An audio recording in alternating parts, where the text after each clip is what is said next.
Hello, everyone. Welcome to the Packer Universe podcast, aka the Pup List. We're a Green Bay Packers fan podcast that brings you topical and relevant Packers news, along with our most humble, subjective opinions. This is episode 298. We're recording this on a Wednesday, December 11th, 2024. Just a reminder out there for all our podcast listeners, this is a video podcast as well. So go over to our YouTube channel and check us out there. The Packers are coming off a very tough loss to the Lions last Thursday night on Thursday Night Football. But now it's on to Seattle for Week 15 NFC matchup. I'm your host, Tay, and joining me on the video is our one and only Ren. What up, Tay? How we doing out in that iceberg we got here in northeast Wisconsin here? Our first real taste of winter 2024-25. Ooh, I know. It's all of a sudden gotten really cold. That's not a really big shocker here in December in the Green Bay area. But just think if this was last week, Ren, and you have the Lions coming to town on a Thursday night where it's like high of like 3 or something, whatever it's going to be tomorrow, that would be brutal. So I don't know if anyone would wish that on anybody, even ourselves here in Green Bay, but it's gotten cold here. So I don't know, maybe it's good for the Packers to go out west to whatever's going to be out there, 50 degrees or something. Not sure what it is in December out in Seattle, but it's probably not too bad. But, it's been almost a week since our loss to the Lions, and I think our opinions on it have remained the same since then. We've had a really good turnout on YouTube for our first takeaway, so a lot of Lions fans showing up again. It seems like everybody on the opposite side of the ball that we lose to come out of the woodwork, Ren, and give us some love. So I want to say thank you for everyone for showing up to the YouTube channel, making some comments, some good, some bad, but that's awesome to see. And it's probably because it's been a week for both teams that haven't had anything to do or anything to watch. You just go out there and find stuff, but it's always the team we lose to always shows up on our first takeaway videos. So keep it coming. I know that means that we'd have to have a loss, Ren, but I'm not wishing that upon us. However, it's just kind of fun to see the enemy sometimes pass on the back, but most of the time try to make us cry again. But no, we're not letting them do that. Well, they were hoping I was going to cry, Tay, but it Yeah. didn't happen. So I know some other folks thought I was salty. Sure was. It was a tough loss, tough L, and that's okay. That's what we're here for. We are a fan podcast, Tay. We're going to lay it out there with our feels and what those are, and it is what it is. You lose a football game. It lost to a good opponent. The Packers, 9-4, seem to, have a little bit of a difficult thing with beating really good opponents. So we're going to have one Sunday night. So we'll see.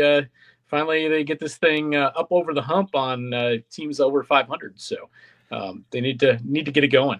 I just wanted to. I don't have too much to say about the Lion game. I mean, you can go back and listen to that. Nothing's really changed with that loss, but I just wanted to bring up briefly. I mentioned it in like one comment about I didn't bring up the officials per se, but I kind of said, well, things could have went our way more. And you knew what I was talking about. And that was the officials kind of, I don't know, not calling some stuff and calling some stuff that was questionable on our end, the Packers end, of course. But I wanted to just bring that up. A lot of the Lions fans also brought this up, but it's like, the refs, you guys have been getting these calls for years. You know what it's like. Now it's our turn, that kind of stuff. But I don't know. The refs did make a few bad calls, I think. You can never... Or missed a few, but yep. Yes. It is what it is.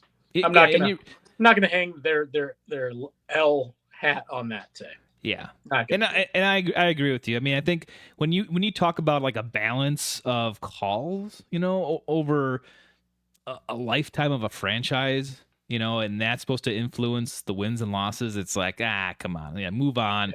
There's nothing to see here. You can't do that, and that's, I don't know. I kind of feel like that's what losers do like they look at that stuff and they're like, oh, well, what they cry foul, when it's out of your hands. Yeah. But I truly believe that, yes, you can say like that should have been called, or they didn't call that. What? Then that's fair to say. You can absolutely have that opinion because that's true in a vacuum. Like that play should have been called, that play shouldn't have been called. But in the end, if you're talking about balance, I think it all balances out. The other teams get called and don't get called probably just the same amount as we do. If someone's got a if someone's got a tally out there, bring it on. Let's see the evidence. But it happens to everybody. So you can't go back on that and cry foul and hope that they change it, because they're not going to change it. No. Good teams find a way to win even through that adversity, and the Packers have found that from time to time, and I think that's what you have to do.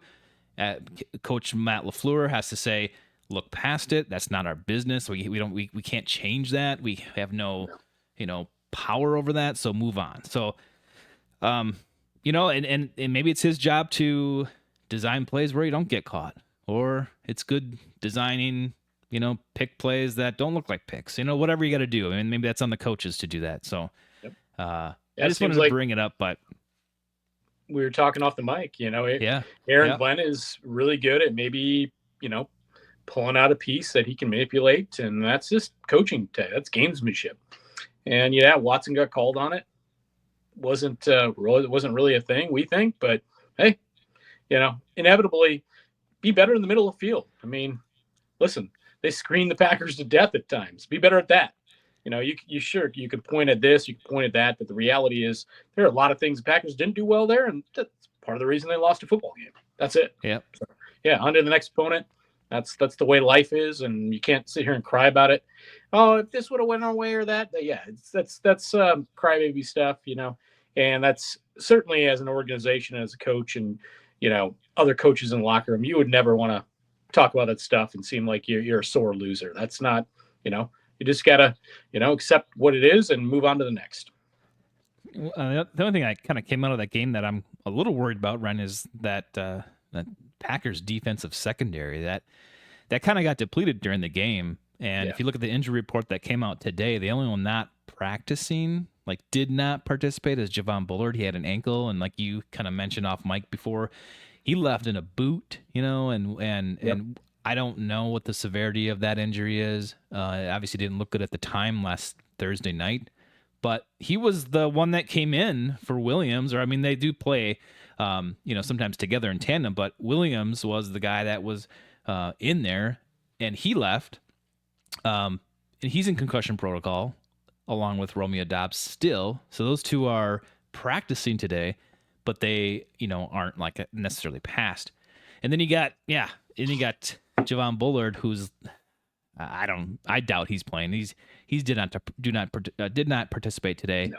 That just doesn't seem likely, and that's going to happen. So that's and you got Jair Alexander, who's been out for I don't even know how long. I don't even remember the last time he played. So now you're a little bit thin in the cornerback room and the safety position. So that I don't like that at all, Ren. And we'll talk about it, in a little bit here with the Seahawks, but that could be an issue. Yeah, they're a lot of bit thin. I think when you get to the middle and then to the back, obviously Bullard is better when he can play in that more slot corner / safety up in the box piece. That's kind of his piece. But so he's got a little bit of that cornerback safety hybrid thing. Obviously he had to play slightly different position, so he's out of position. But have heard that they avoided major injury with that. So hopefully it's just a couple week injury. He's able to recover, and we'll see him maybe Monday night against the Saints, or available once they get to the Vikings game out in Minnesota. So that's the way it sounds like to me. A couple weeks, and we'll go from there. But other than that, I mean, the injury report today was pretty good. Obviously, again, we've got Williams and Romeo still in protocol, but everybody else is out there practicing, including Jair Alexander, including our guy Edgerrin Cooper, which they could really use in the middle of the field. They need a linebacker that can drop in pass coverage, and he's one of those guys that can do that, because you have some guys in the middle that can certainly come up and play the run, but not so much with regard to the pass game. So, hey, I'm here on a Wednesday. That's great news as far as the injury report is concerned and the guys on the field. You just hope. It's been a long time since Romeo's been in the protocol. That's a little bit of a concern. As long as it's been, Matt did say some nice things that he's there, so hopefully he'll be cleared here shortly in the next few days. And Williams, we certainly are putting our hands together because he has been a big reason why that back end has been so good this year, along with Xavier. They need him out there. That is a guy they need on the field to be the type of defense they want to run. Yep. I don't have too much after this report here.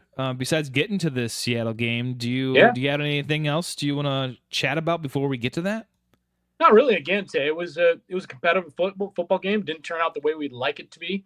We've had a lot of time with the mini bye to think about it, and they're going out to the 12 bag as I call it out in Seattle, where they have not won since 2008. Tay. Ooh. Let me throw this up on the screen here for all the YouTube fellers.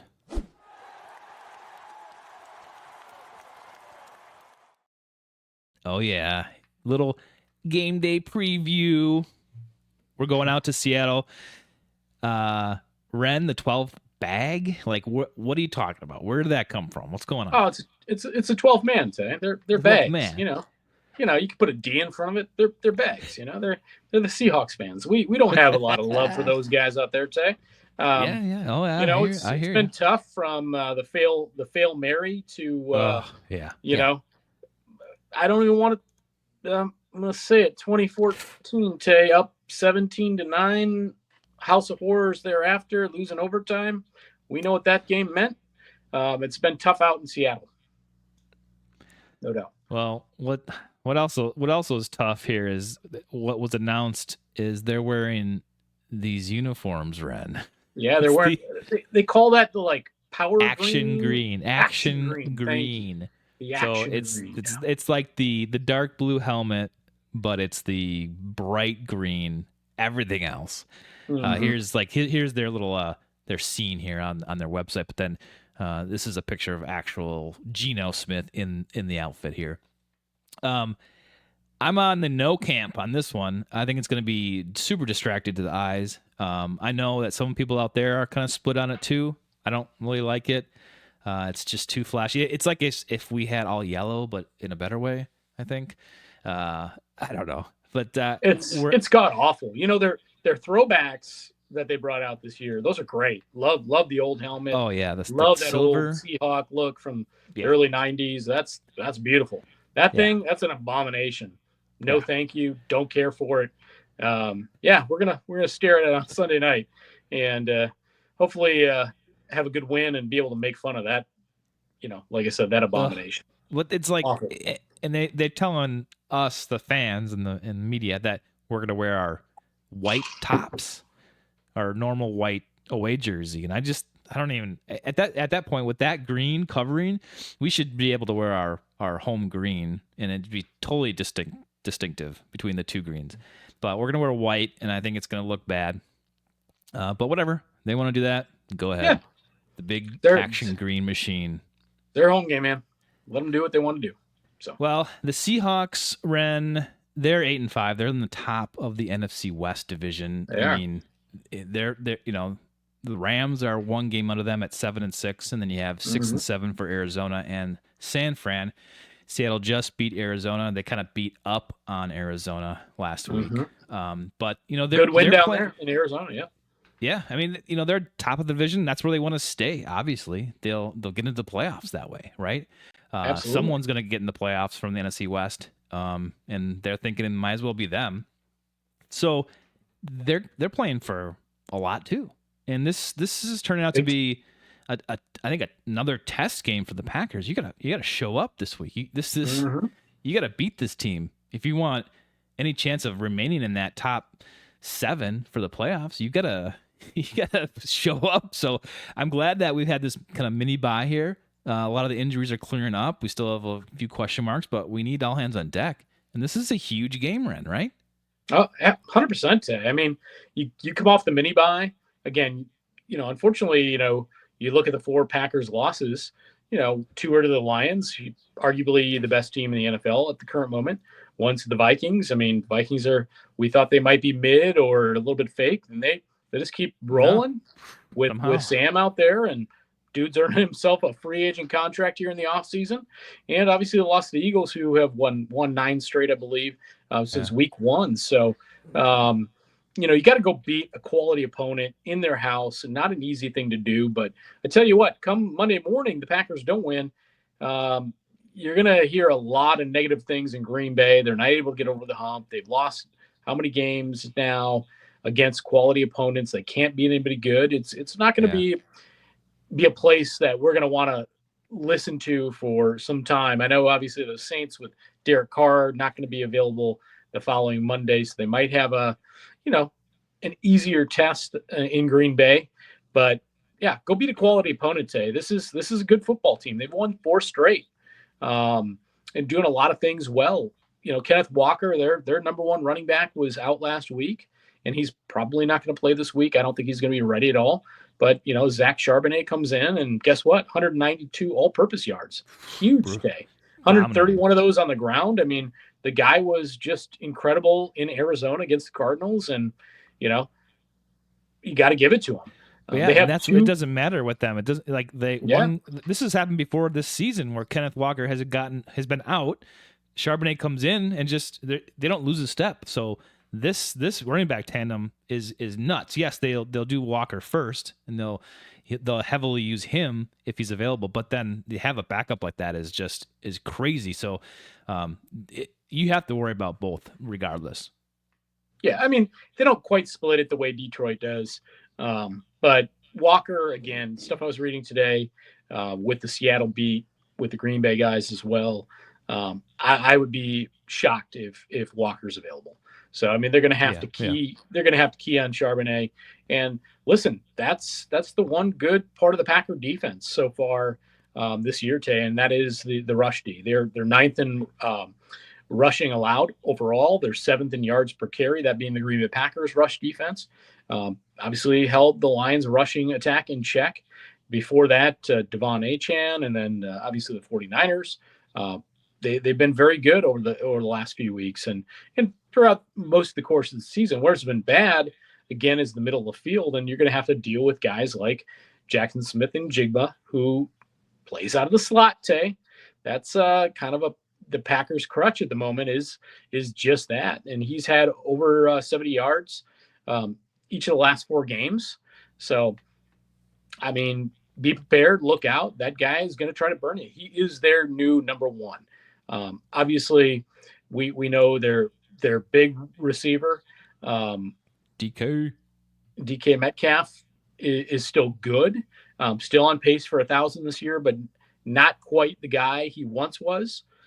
Still got to count for him, but not quite as fast off the ball anymore. Still a big target for Geno out there, but Jackson Smith and Jigba poses a lot of problems for the Packers.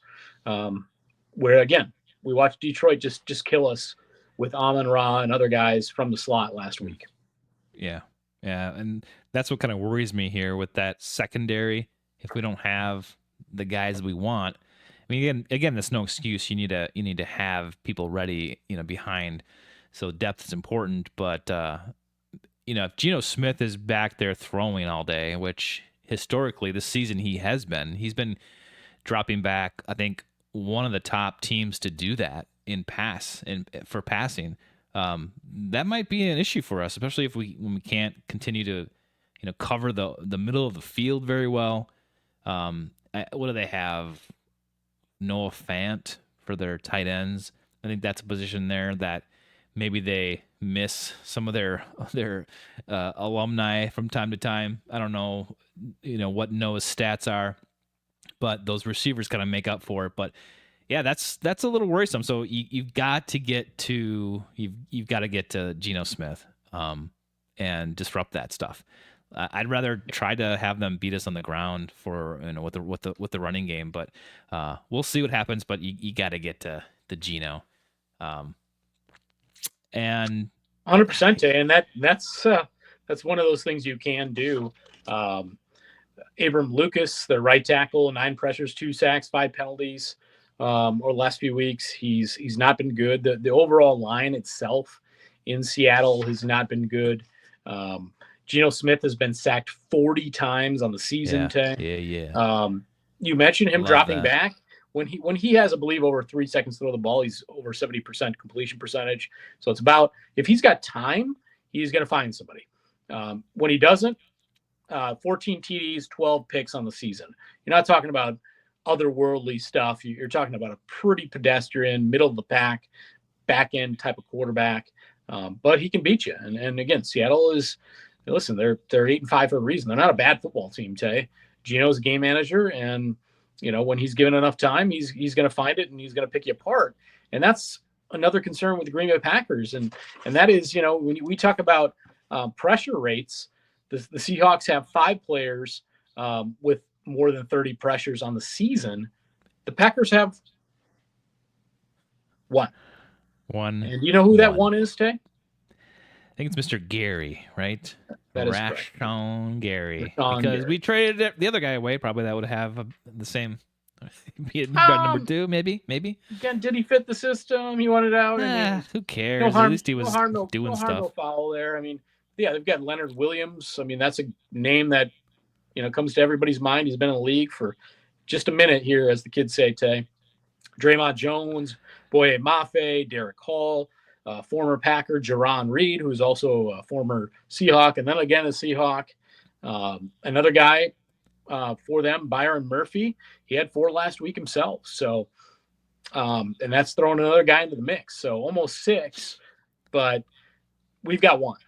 And if you don't get pressure come Sunday night against Geno, he's going to have enough time to find Jackson, to find, DK or somebody open. I know Lockett's still out there. I don't know if he's 85 and a half years old at this point, but you mentioned Noah Fant. They have enough, again, Charbonnet, who had 59 yards receiving last week, to go with his 131 on the ground. So they're going to find ways to pick you apart if given enough time. That line is not good, Tay. Hafley's got to dial some stuff up. He doesn't have to get super creative, but he's got to bring it at the right times. And that's where it's going to be won and lost once again in the trenches. Crazy, right? It's those lines. It's crazy, right? Let's talk about the running game. Sure. Seattle today, they're rush D, 21st per game, averaging 126.5 per game is what their rush D allows. 25th in the league in yards per carry, almost 5 yards a carry at 4.71. Between the tackles, Tay. You know what that means? Between the tackles, in the middle, running up the middle of the field. You got that? Between them, the tackles on the outside. Between the T's. Yeah. And they allow 5 yards per carry, which is the worst in the NFL. And guess who leads the NFL in yards from scrimmage in the NFL between the tackles? Kenny Walker. No, we're talking about Josh Jacobs today. Our boy, Jay leads the NFL in yards from scrimmage between the tackles, 731 yards in the season. So this is where Seattle sucks. And when I'm talking about, again, lines of scrimmage, what it comes down to is, again, Green Bay Packers getting pressure on the quarterback on the reverse side when we're talking offense. Hey, stick with the run, just hammer it at them, open up that pass game, and take them apart, wear them down, and you're in the position, if you do the things the right way against this team where they are weak. Clearly, we just mentioned those stats, that you could win by 10 or more points. Yeah. And you should win going away. I think one of those key points of getting to Geno Smith is to disrupt him. I mean, he can throw interceptions like nobody's business. But on the other side of thing, I think they made Kyler Murray throw 2 interceptions last week, so they can do it to you too. Mm-hmm. So again, turnovers, mistakes, obviously going to be a major factor in this. If we can play a clean game, I think we got this. There's no reason why you can't come out of Seattle with a win here. If you just play your game. But when the Packers get off, and they get unbalanced, or they get shook, That's when I worry, and I kind of like don't like that, obviously. But you can't play down to this opponent. You have to look ahead. I mean, you can't look past this game, but while you're playing, think you need to beat this team. And they're beatable. They are totally beatable. You would think, and you could say the Packers are on the rise. They're getting better. But this game, I think, kind of can prove that to everybody.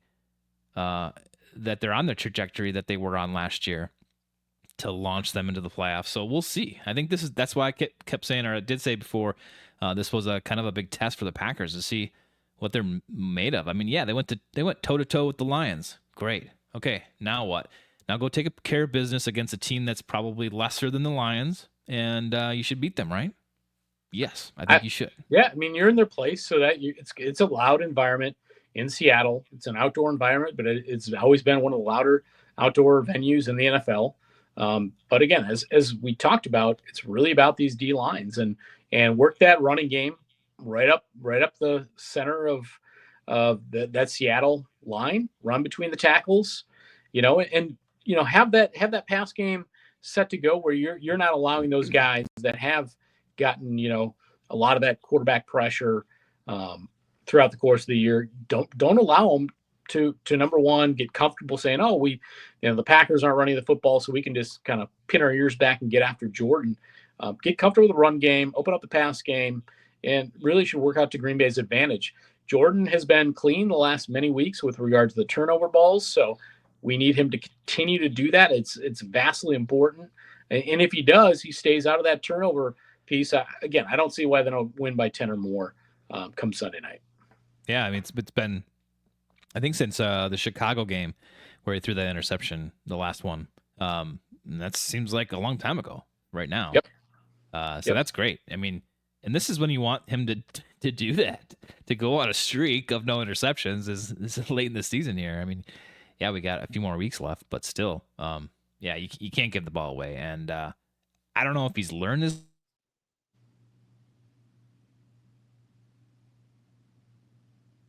There's the smarts, I don't know, but you're right. That's key. That's very key. So you're thinking 10 or more. So I'm gonna go. Like Seattle isn't like not putting up points. They're putting up. I think their lowest is 16.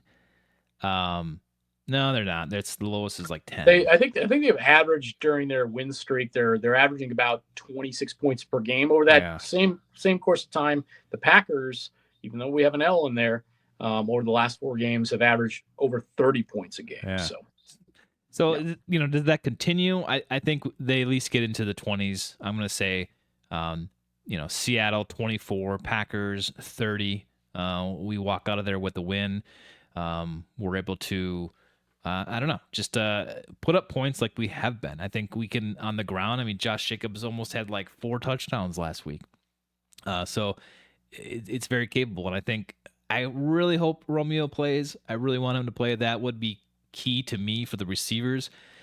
Jaden Reed, I think, only played like 50% of the snaps last week. So I don't understand why exactly.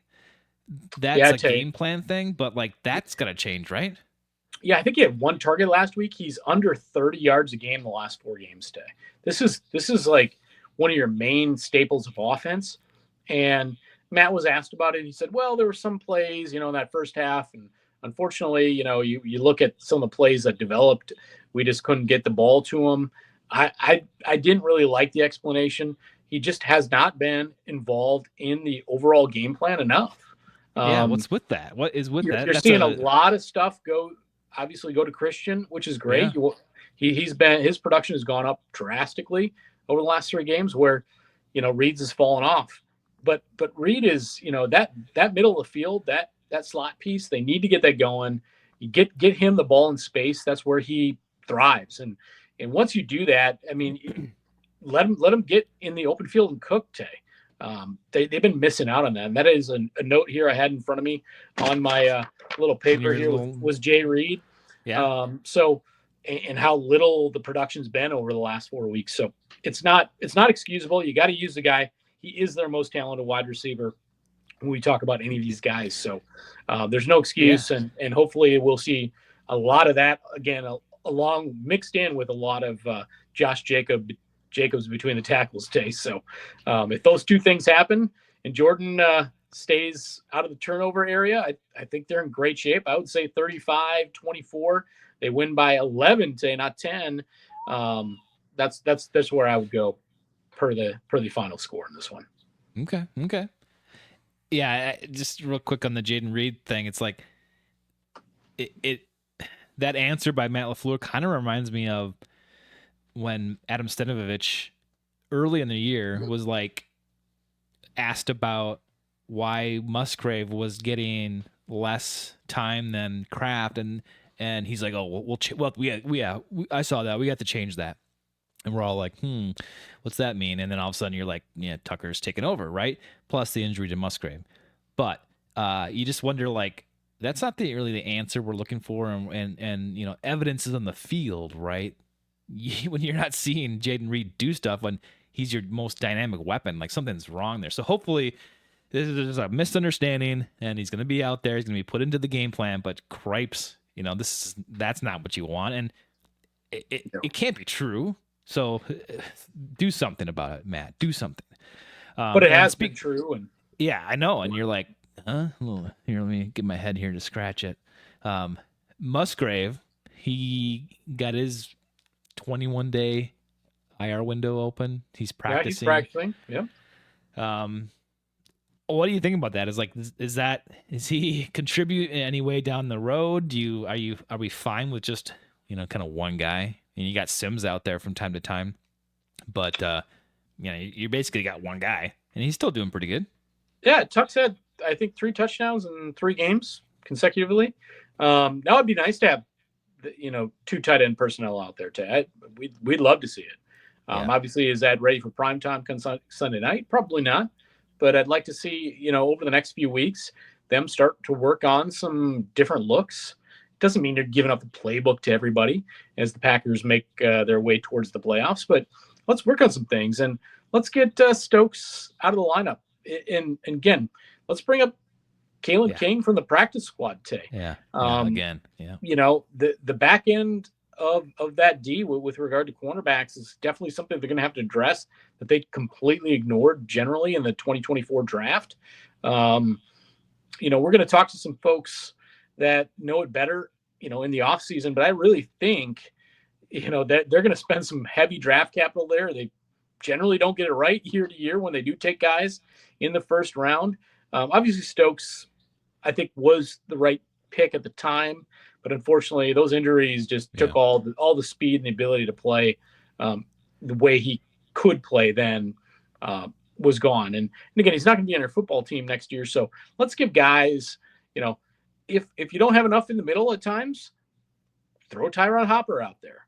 You know, Keaton Oladapo, where's he been? If you're gonna, you know, you want to, you know, obviously Bullard being out, you want to throw another safety in the mix. What does he have down the road the next 4 weeks as we work our way to the playoffs? Let's get these guys some looks.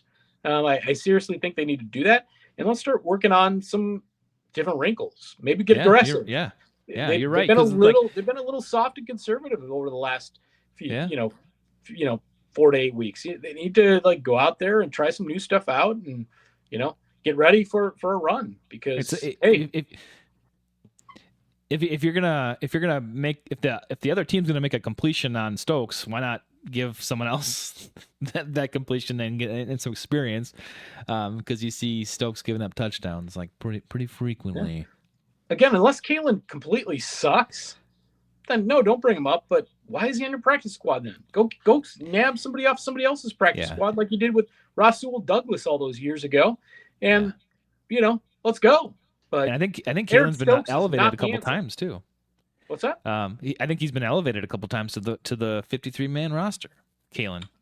I really don't know that, but I'd like to see him out there and give him let him ball out, give him a shot. One more little stat on these uniforms, Ren. They're 5-2 when they play in these uniforms. Okay. They all action green. So look out, Ren. Look out. I don't believe in stats. And, if that's what beats us today. So yeah. They're gonna like just see a big green screen in front of them, and they don't know what's going on. That's what it looks like. It's a big green screen. It's the green screen uniforms, no doubt. I like it, Tay. All right. Well, let's get out of here, man. I don't have anything else. This is a big game coming up. I'm excited for it. I do like Sunday night football games. We'll be on afterwards for our first takeaway. To win or lose, we'll show up. I mean, that's what makes it so raw, so fun. Just our genuine reaction afterwards. So check us out when that comes out. Again, thank you to everyone for subscribing, watching our YouTube videos, and subscribing to the podcast. We appreciate it. Absolutely, Tay. Until episode 299, Tay. One away from 300 on the pup list.